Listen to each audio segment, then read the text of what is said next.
Guys আজকে যাচ্ছিলাম বসিরহাটে, আর রাস্তার মাঝখানে এমন ভাবে ফেসে যাবো আগে জানতাম না। তো হ্যালো এভরিওয়ান, আসসালামু আলাইকুম, আমি রাজি। ব্যাপারটা হচ্ছে এই কয়দিন হুটপাট যখন তখন বৃষ্টি আসে, আর আজকেও কিন্তু দুপুর থেকে হঠাৎ করে বৃষ্টি হচ্ছিল। আর আজকে আমাদের বসিরহাটে যাওয়ার কথা ছিল, কিন্তু পানি হচ্ছে তো কি হচ্ছে, কিন্তু ঘোড়া বন্ধ হবে না। আর এখন আমরা বার হয়েছি, এখনো কিন্তু বৃষ্টি হচ্ছে।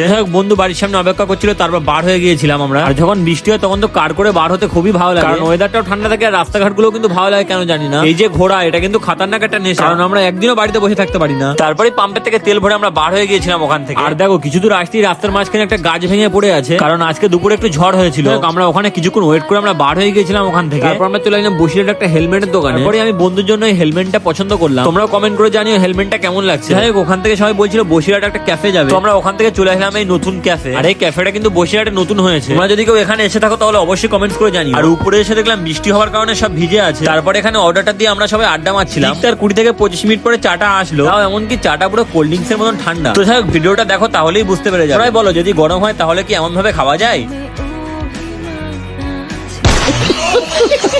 তো যাই হোক, এই ক্যাফের লোকেশনটা কিন্তু আশেপাশে খুবই সুন্দর লাগছিল, আর আজকে বৃষ্টি হওয়ার কারণে আরো বেশি সুন্দর লাগছে। তো যাই হোক, এখানে আমরা আরো কিছু অর্ডার দিয়েছিলাম, কিন্তু সেটা আসতে আধা ঘন্টারও বেশি টাইম লেগে যাচ্ছে। আমাদের হাতে অতটাও ফালতু টাইম নেই যেখানে আধা ঘন্টা ধরে অপেক্ষা করবো খাবারের জন্য। তো তারপর আমরা বার হয়ে গেছিলাম ওখান থেকে, আর দেখতে পাচ্ছ আকাশটা কতটা অন্ধকার করেছে। তো আজকে ভিডিওটা এতটুকুই, ভালো লাগলে একটা ফলো করে দিও, টাটা।